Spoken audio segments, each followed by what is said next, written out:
इसको देख लें रिवीजन के पॉइंट ऑफ व्यू से, बहुत ही इम्पोर्टेंट है ये। एसडीएलटी के लाइन से ही मैंने ये निकाले हैं और इजीएस्ट वे में ये आपको आएगा। ठीक है, फर्स्ट प्रोसेस है, प्रोसेस ऑफ फर्स्ट पॉइंट है, process of digestion is by mechanical and chemical process. जो डाइजेशन का प्रोसेस होता है मैकेनिकल होगा और केमिकल प्रोसेस होता है। ये एनसीईआरटी की लाइन बहुत इंपॉर्टेंट है, क्वेश्चंस भी आते हैं इसमें से। सेकंड पॉइंट है buccal cavity performs two major function. दो मेजर फंक्शंस होते हैं बकल कैविटी के। ठीक है, मेस्टिकेशन ऑफ फूड है, facilitation of swallowing. Mastication of food का क्या मतलब है? मेस्टिकेशन ऑफ फूड का मतलब होता है फूड को छोटे छोटे पार्ट्स में तोड़ना with the help of the teeth. ठीक है, और ये कौन करेगा? बकल कैविटी करेगा।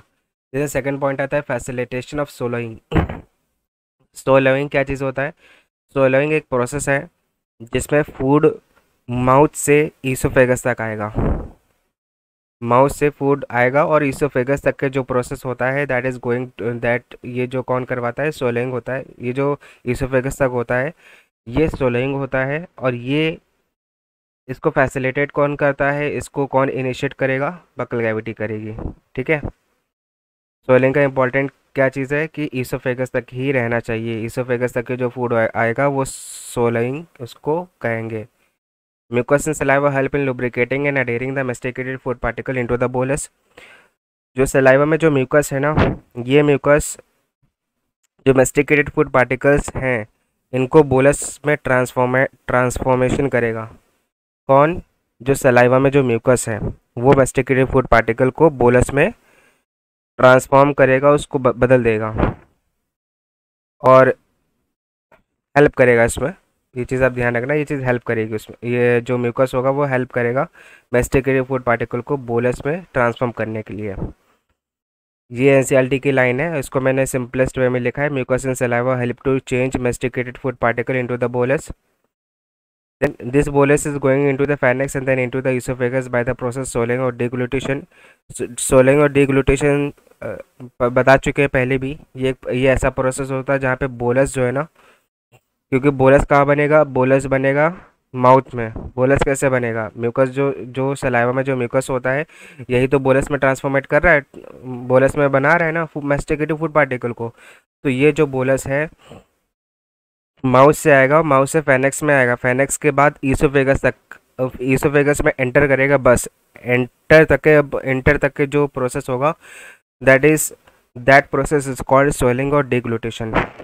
देन ये जो बोलस यहाँ तक आया है ईसोफेगस तक, अभी ईसोफेगस के थ्रू ही अब ये ईसोफेगस के थ्रू सक्सेसिव वेव और मस्कुलर कॉन्ट्रैक्शन के होते हुए पास आउट होता है। सक्सेसिव वेव मस्कुलर कॉन्ट्रैक्शन मतलब जो मसल का कॉन्ट्रैक्शन होता है ना, सक्सेसिव वेव, यानी एक के बाद एक वेव बनती जाती है मस्कुलर कॉन्ट्रैक्शन की। तो इसके थ्रू ईसोफेगस में इसके थ्रू ही बोलस पास आउट होता है। ये कौन सा, इस प्रोसेस को क्या कहते हैं? इस प्रोसेस को पेरिस्टाल्सिस कहते हैं, जो कि ईसोफेगस में होती है। Electrolytes sodium ion, potassium ion, chloride ion, bicarbonate ion और एंजाइम सैलिवरी एमाइलेज और लाइसोजाइम ये सलाइवा में होते हैं।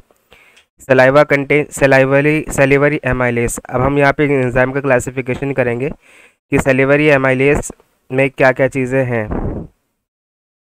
स्पेशलिटी के पॉइंट हम इसके बाहर बिल्कुल नहीं है और इसी को मैंने सिंपलेस्ट वे में आपको बना के दिया है। अगर आपको अच्छा लगे तो ज़रूर इसको लाइक करें, शेयर करें, कमेंट करें। ठीक है, कैसा लगा आपको बताएं। Salivary amylase carbohydrate splitting enzyme होता है और 30% स्टार्च जो है ना वो ये एंजाइम के थ्रू ही हाइड्रोलिसिस हो जाती है। कोई बड़े से छोटा अगर बनेगा, हाइड्रोलिसिस का मतलब होता है टूटना, स्प्लिट हो जाना। ठीक है, तो स्प्लिट हो जाना यानी 30% स्टार्च। स्टार्च क्या है? पॉलीसैकेराइड है। पॉलीसैकेराइड से डाइसैकेराइड में कन्वर्जन होगा with the help of this enzyme. ये एंजाइम बहुत इंपॉर्टेंट है स्टार्च का कन्वर्जन करने के लिए, लेकिन 30% स्टार्च का करते हैं, ये जो करता है ये एंजाइम करता है।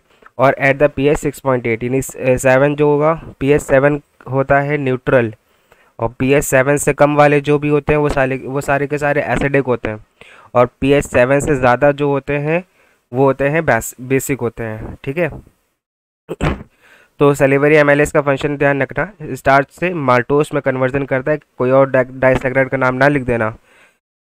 डाइसैकेराइड कौन सा होगा? स्पेशली माल्टोस होगा। ठीक है, और माल्टोस क्या है? डाइसैकेराइड है। देन आता है लाइसोजाइम। लाइसोजाइम जो है ना, वो एंटी बैक्टीरियल एजेंट के तरीके से एक्ट करता है। बहुत इंपॉर्टेंट है ये एंटी बैक्टीरियल एजेंट, ये आपको ध्यान रखना है। ये एंटी वायरल एरल नहीं है, या ना ही ये एंटी फंगल है, ये एंटी बैक्टीरियल एजेंट है जो कि इन्फेक्शन को प्रिवेंट करेगा। अब स्टमक ये हमारे पास आ गया, ईसोफेगस तक के चला गया था ना। ईसोफेगस में पेरिस्टालसिस के थ्रू बोलस पास आउट हो रहा था, अब वो आएगा स्टमक में। और स्टमक में जब आएगा तो स्टमक में स्टमक के जो म्यूकोसा की जो स्टमक की जो म्यूकोसा है, इसमें गैस्ट्रिक ग्लैंड्स प्रेजेंट होती हैं। स्टमक की म्यूकोसा में गैस्ट्रिक ग्लैंड्स प्रेजेंट होती हैं, और ये जो ग्लैंड्स होते हैं इनके पास थ्री टाइप के सेल्स होते हैं, मेजर टाइप के सेल्स होते हैं, थ्री सेल्स होते हैं। कौन कौन से इन ग्लैंड्स के पास सेल्स होते हैं? Mucus neck cells, peptic cells, chief cells. Peptic बोलो या चीफ बोलो दोनों एक ही बात है।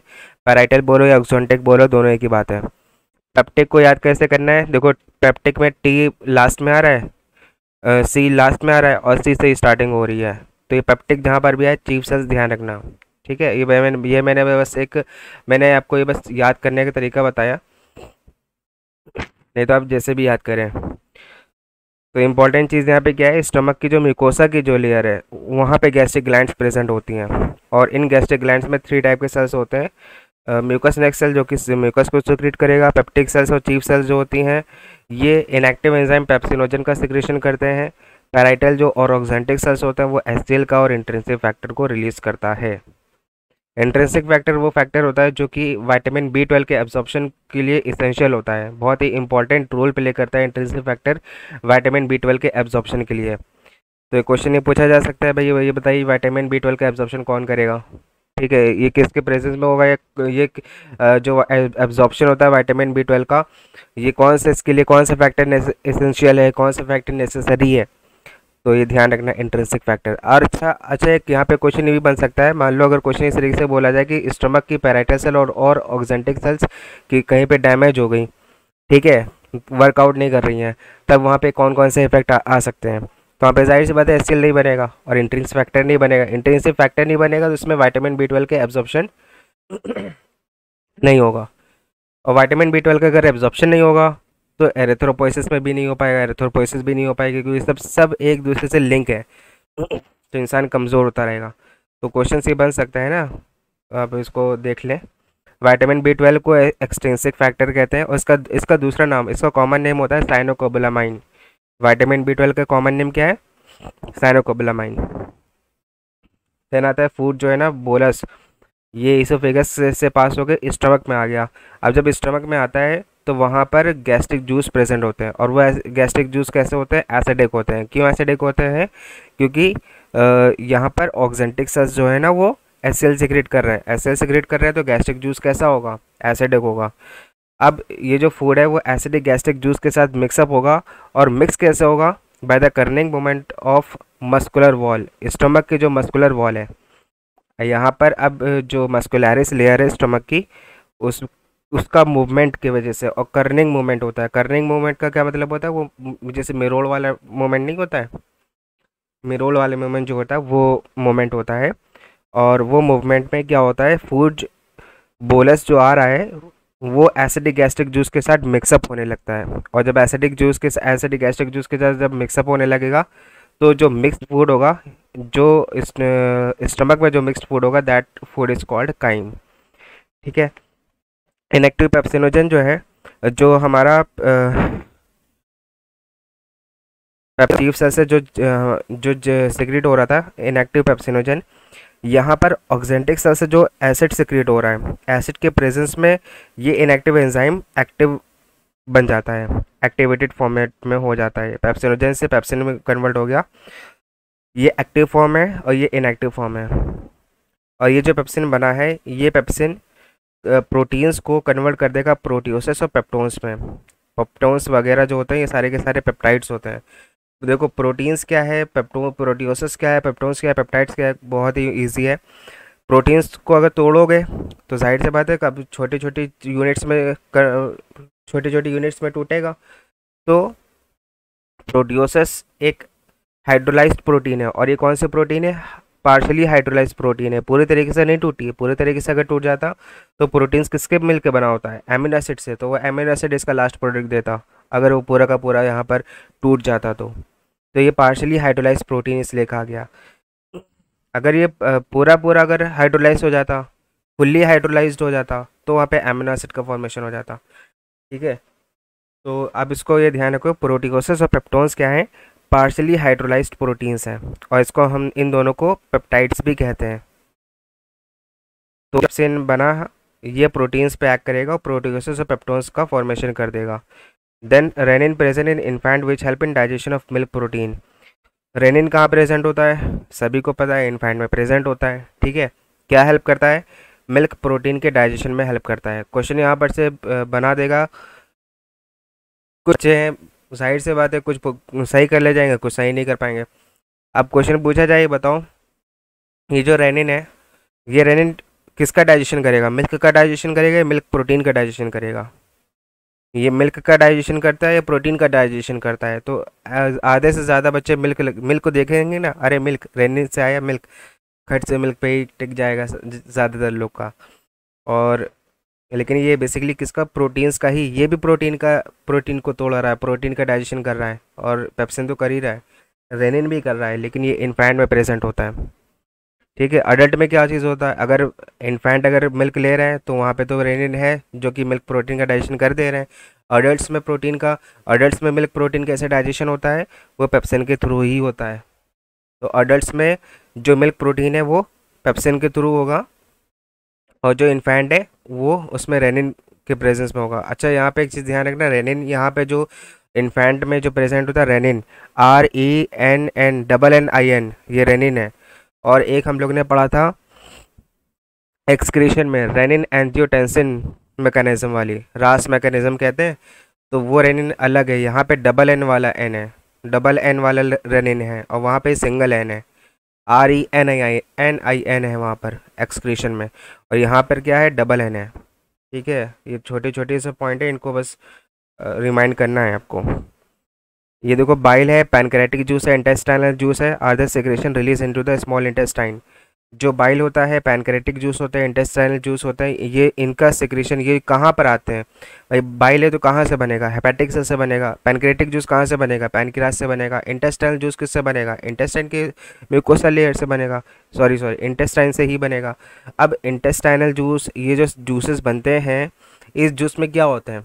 ये वाला जूस तो है नहीं अपना रियल जूस निकाला पी लिया, वो जूस तो है नहीं। ये कौन सा जूस है? इनमें एंजाइम्स प्रेजेंट होते हैं, और इसमें ऐसे ऐसे फैक्टर्स प्रेजेंट होते हैं जो डाइजेशन में हेल्प करते हैं। ठीक है, बेसिकली इसमें मेजर क्वांटिटी में एंजाइम्स प्रेजेंट होते हैं, म्यूकस भी होता है, और तरह तरह की चीज़ें होती हैं, तो तभी इसको जो है ना जूस बोल दिया गया है। और ये जो सिक्रेशन होता है वो स्मॉल इंटेस्टाइन में ही रिलीज होता है, ये ध्यान रखना है आपको। जितना भी पैनक्रेटिक जूस होगा सिक्रेट तो हो जाएगा, लेकिन कहाँ पे रिलीज होगा? स्मॉल इंटेस्टाइन के डोडेनम पोर्शन में रिलीज होगा। ये तीन का सिक्रेशन ध्यान रखना है, ये तीन का सिक्रेशन स्मॉल इंटेस्टाइन के डोडेनम रीजन में ही रिलीज होगा। देन पैनक्रेटिक जूस को देखते हैं। पैनक्रेटिक जूस में इनएक्टिव एंजाइम्स कंटेन करता है, और इसमें ट्रिप्सिनोजन होता है, कामोइड ट्रिप्सिनोजन होते हैं, प्रोकार्बोक्सी पेप्टाइडेजेस होते हैं, एमाइलेसेस होते हैं, लाइपेसेस होते हैं, न्यूक्लियसेस होते हैं। तो ये सारे के सारे इनएक्टिव एंजाइम्स हैं। तो पैनक्रेटिक जूस जो है ना, पैनक्रेटिक जूस ले लो या अभी हमने डाइजेस्टिव जूस पढ़ा है, तो जितने भी हैं वो सारे के सारे इनएक्टिव एंजाइम्स में ही निकल रहे हैं। अगर ये सारे के सारे अगर एक्टिव एंजाइम्स में निकल आए ना, तो आधे से ज़्यादा वो डाइजेशन हो ही नहीं सकता, क्योंकि पहले इसको एक्टिवेटेड फॉर्म में किया जाता है। अगर मान लो अगर वहाँ पे प्रोटीन ना हो, क्योंकि पैनक्रियास तो यार वर्क तो करेगा, ऐसा तो है नहीं वर्क नहीं करेगा। तो इनएक्टिव एंजाइम में क्यों यहाँ पे सिग्रेशन होता है? जो भी देखो इनएक्टिव एंजाइम्स का सिग्रेशन कर रहा था, अभी उसको बाद में फिर उसको जो एक्टिवेटेड फॉर्म में लाया जा रहा है, कि वो मतलब ये जो लाया जा रहा है एक्टिवेटेड फॉर्म में लाया जा रहा है, तो ये ऐसा क्यों हो रहा है? क्योंकि इनएक्टिव एंजाइम्स कोई डैमेज ना कर डाले, या कोई हमारे म्यूकोसा लेयर को कुछ ना कुछ कर ना डाले, क्योंकि हार्ड एंजाइम्स होते हैं। पूरे पूरे एंजाइम्स पूरे पूरे प्रोटीन्स को ब्रेक डाउन कर रहा है, छोटी बात है।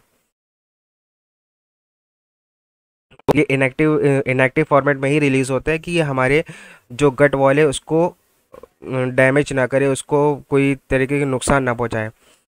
ठीक है, जब ये इनएक्टिव एंजाइम्स होते हैं तभी यहाँ पे इनएक्टिव एंजाइम्स यहाँ प्रेजेंट होता है। अब इसको एक्टिवेटेड फॉर्म में लाया जाता है तो उसकी कुछ प्रोसेस होता है, जैसे यहाँ पे देखो पैनक्रियाटिक जिसमें इंपॉर्टेंट है, ये जितने भी एंजाइम्स लेके इनएक्टिव एंजाइम्स, इन सबको ध्यान रखना है। Trypsinogen, chymotrypsinogen, procarboxy पेप्टाइडेसेस, एमाइलेसेस, lipases and न्यूक्लियोसेस, इनका नाम ध्यान रखना है। यहाँ पे SES है, यहाँ पे देखो लाइपेजेस, डाई प्रोकार्बोक्सी पेप्टाइडेसेस, पेप्टाइडेस नहीं है, पेप्टाइडेसेस है। ठीक है, एमाइलेस नहीं है, एमाइलेजेस है। तो पैनक्रियाटिक जूस में ये है। अब यहाँ पे देखो पैनक्रियाटिक जूस में ये जो हमारे पास इनएक्टिव एंजाइम्स हैं, अब ये कैसे एक्टिवेटेड कैसे होते हैं। Trypsinogen is activated by enterokinase.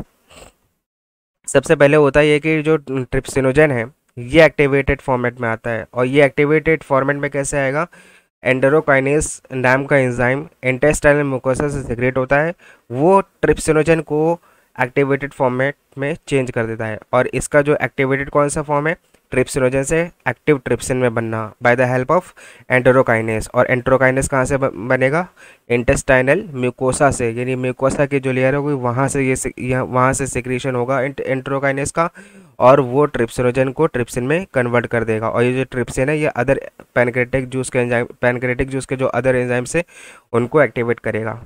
ठीक है, then pancreatic function, pan juice के फंक्शन क्या क्या है, proteoses, proteins, proteoses, then proteins, proteoses, peptones, ये सारे सारे क्या है, नहीं प्रोटीन नहीं है, प्रोटीन तो प्रोटीन ही रहेगा ना। अब प्रोटियोसिस आया, पेप्टोन्स आया, तो पार्शली हाइड्रोलाइज्ड प्रोटीन प्रोटियोसिस और पेप्टोन्स को बोलते हैं। प्रोटियोसिस ये पूरा तो टूटा नहीं, तो इसलिए पार्शली हाइड्रोलाइज बोला। तो जो काइम में, काइम कहाँ पर है, स्टमक में है, तो स्टमक में ये जो प्रोटियोसिस और पेप्टोन्स बन जाते हैं ये इंटेस्टाइन में आते हैं, क्योंकि हमारे पास क्या है, पहले ईसोफेगस आता है, देन हमारे पास स्टमक आता है, देन हमारे पास इंटेस्टाइन आती है। और इंटेस्टाइन की पहला कौन सी पोर्शन होती है, डोडेनम वाली पोर्शन होती है। देन उसके बाद उसका जो है ना हायर होता है, डोडेनम वाली पोर्शन आती है, और डोडेनम के बाद इलियम जिजोनम वाला पोर्शन चला जाता है। तो ये जो प्रोटियोसिस और पेप्टोन्स है वो इंटेस्टाइन डोडेनम में आ जाता है। और जब डोडेनम में आ जाएगा तो वहाँ पे पैनक्रियाटिक जूस का फंक्शन, क्योंकि डोडेनम में पैनक्रियाटिक जूस का सिक्रेशन हो रहा है और यहीं पर खाना भी आ रहा है, काइम भी आ रहा है। तो अब यहाँ पर पैनक्रियाटिक जूस यहाँ पे इसका यहाँ पर एक्ट करते हैं, पैनक्रियाटिक एंजाइम्स जो होते हैं वो यहाँ पर एक्ट करेंगे डोडेनम में, और करेंगे यार, यहीं पे तो सिक्रेशन हो रहा है तो यहीं पे तो करेंगे। और काइम भी जो फूड आ रहा है काइम के फॉर्मेट में वो भी यहीं पर आ रहा है। तो इसको देखो किस तरीके से करते हैं। अब पैनक्रियाटिक जूस का फंक्शन कैसे कैसे होता है, जैसे प्रोटियोसिस, पेप्टोन्स हो गए, प्रोटीन्स हो गए, तो ये सारे के सारे कहाँ से आ रहे हैं, काइम से आ रहे हैं। काइम क्या चीज़ है, स्टमक में जो बना, स्टमक में जो तोड़ा और जो तोड़ नहीं पाए वो प्रोटीन्स।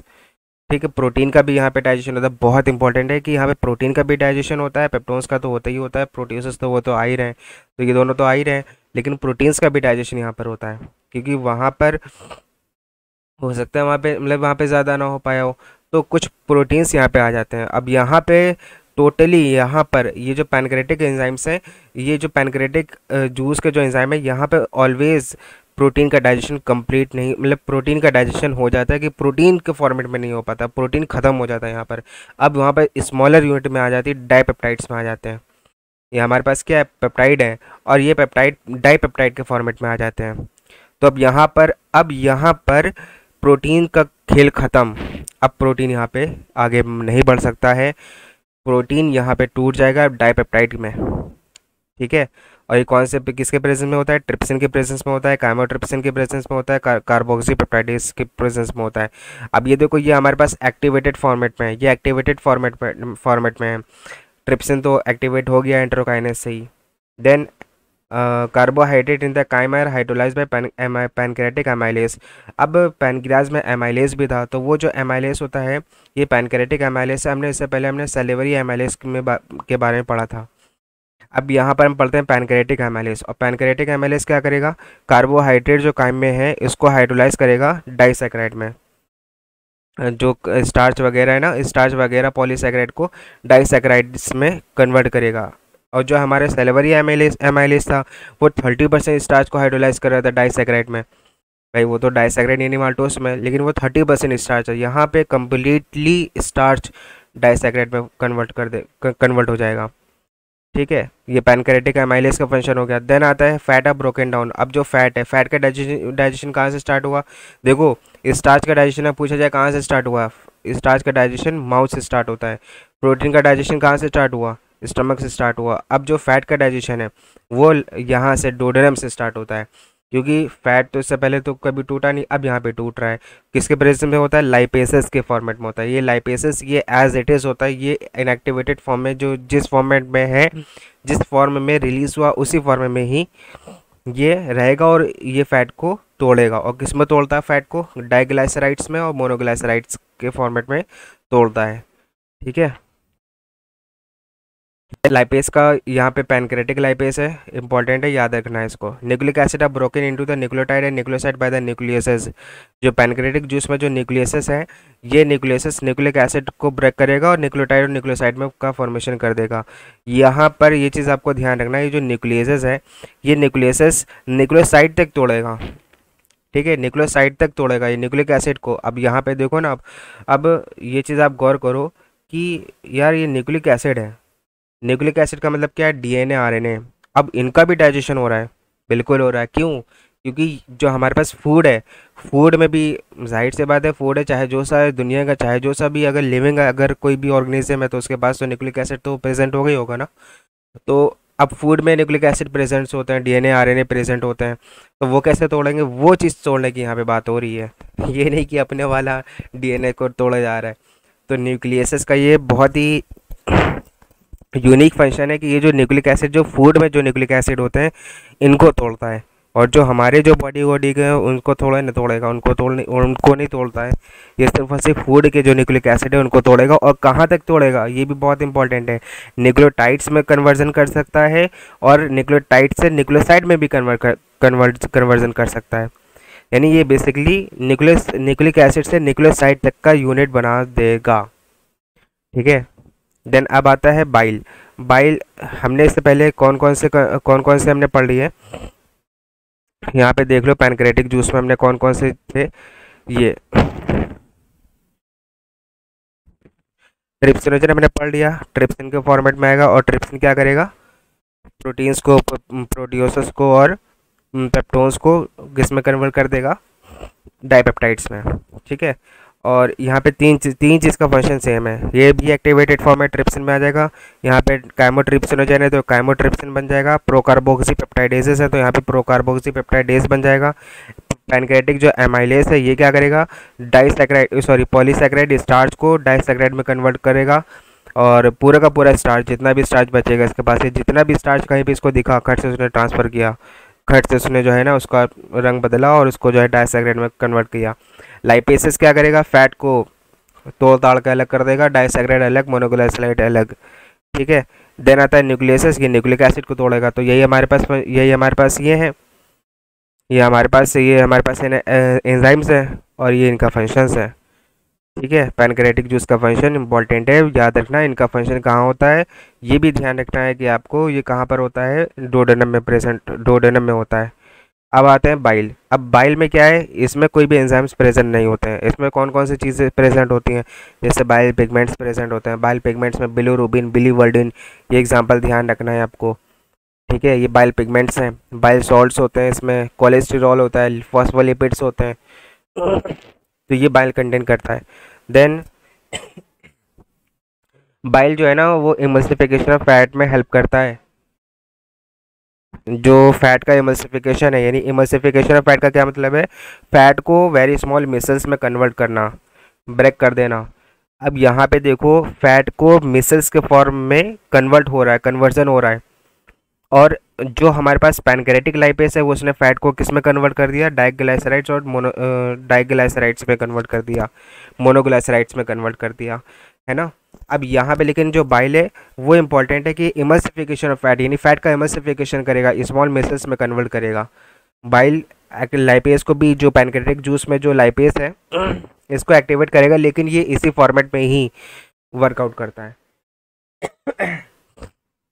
भले ही ये जो है ना इनएक्टिव फॉर्मेट में वो वहाँ से पैनक्रेटिक जूस से रिलीज़ हो रहा हो, लेकिन वो एक्टिवेट होगा बाइल के थ्रू, बाइल के प्रेजेंस में ही ये एक्टिवेट होगा। और एक्टिवेटेड फॉर्मेट में ही भी इसका जो नाम है वो लाइपेजेस ही है।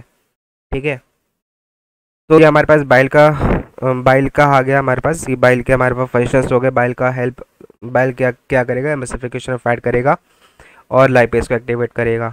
देन अब आते हैं इंटेस्टाइनल जूस। इंटेस्टाइनल जूस में क्या क्या चीज़ होते हैं।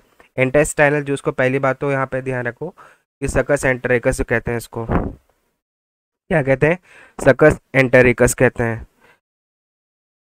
और इंटेस्टाइनल म्यूकोसा के पास दो टाइप के सेल्स होते हैं, एक होते हैं गॉबलेट सेल्स और एक होते हैं brush border cells. Goblet cells जो कि म्यूकस को सिक्रीशन करता है, ब्रश बॉर्डर सेल्स जो है ना वो इंटेस्टाइनल जूस के एक पोर्शन को सिक्रीट करता है। एक पोर्शन का मतलब क्या है, एक पूरा इंटेस्टाइनल जूस है, अब इंटेस्टाइनल जूस में कुछ पार्ट जो है ना वो ब्रश बॉर्डर से ही रिलीज होता है और जो बाकी का पार्ट है वो गॉबलेट सेल से जो म्यूकस से सिक्रेशन होता है।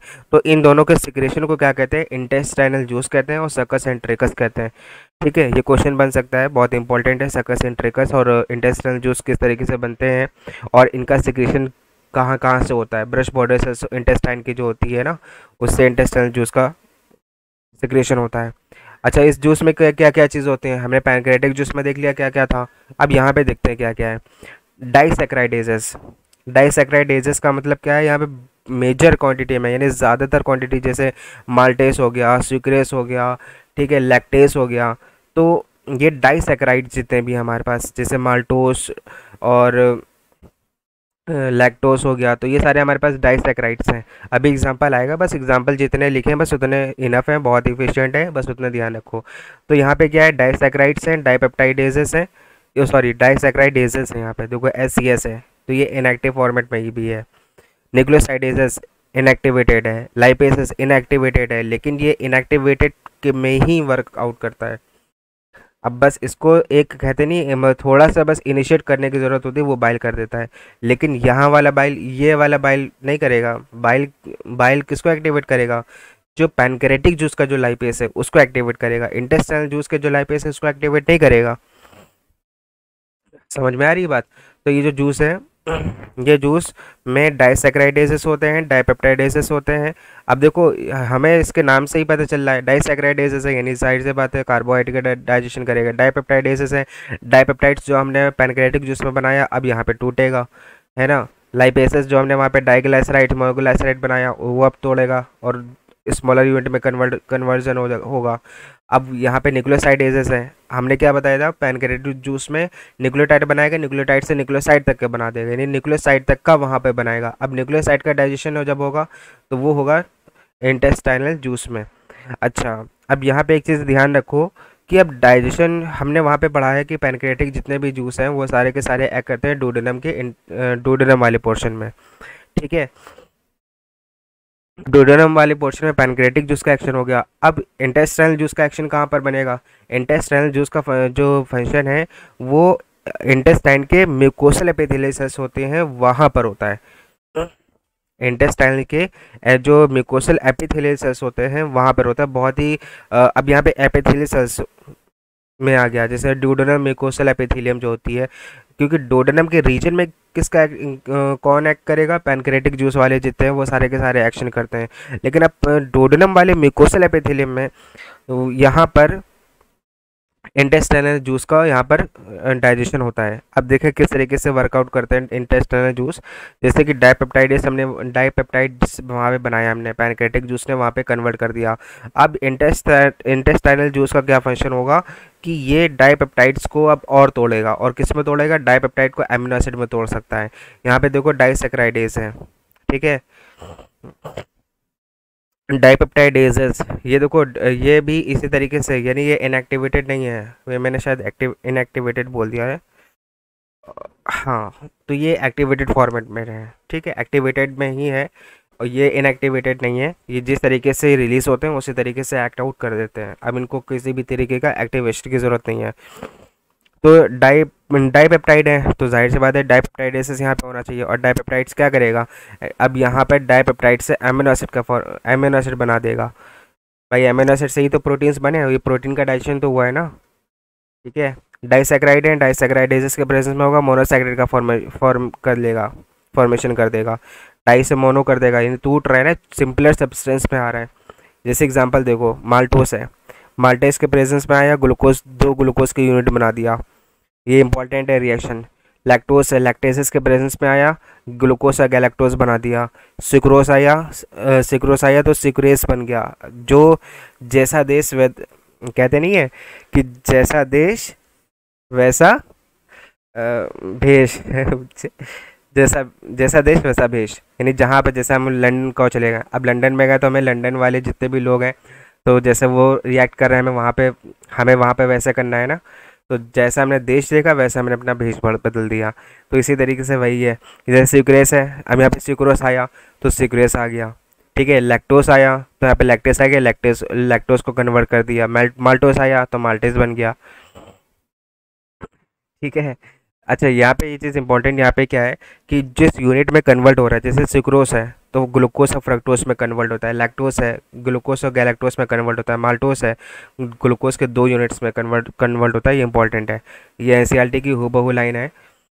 न्यूक्लियोटाइड्स हैं, देखो न्यूक्लियोटाइड्स, अब यहाँ पे देखो न्यूक्लियोटाइड अलग से क्यों किया, क्योंकि वहाँ पे मैंने बताया ना कि पैनक्रेटिक जूस जो हमारा है वो न्यूक्लिक एसिड में कन्वर्ट तो करेगा, कि वो न्यूक्लियोटाइड में भी कन्वर्ट करेगा और न्यूक्लियोसाइड में भी कन्वर्ट करेगा। तो जो पूरा का पूरा न्यूक्लियोसाइड में कन्वर्ट नहीं कर देगा, हो सकता है न्यूक्लियोटाइड भी बच जाए, हो सकता है थोड़ा बहुत न्यूक्लियोटाइड बच जाए। इतना इनफ नहीं सिक्रीशन हुआ पैनक्रियाटिक जूस का, तो अब जब नहीं हुआ वहाँ पर तो न्यूक्लियोटाइड तक के तो आ गया, अब न्यूक्लियोटाइड से कन्वर्ट नहीं हो रहा है न्यूक्लियोसाइड, वहाँ पर इतना नहीं है, वो नहीं हो पा रहा है, तो अब वो न्यूक्लियोटाइड यहाँ पर आएगा।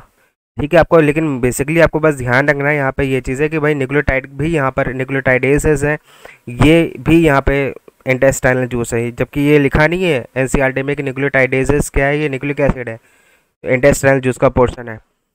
ये हम अपने कॉमन सेंस से देखें भाई, न्यूक्लियोटाइड्स बनाया, अब न्यूक्लियोटाइड्स कौन बना रहा है, न्यूक्लियोसाइड कौन बना रहा है, पैनक्रेटिक जूस बना रहे हैं ना।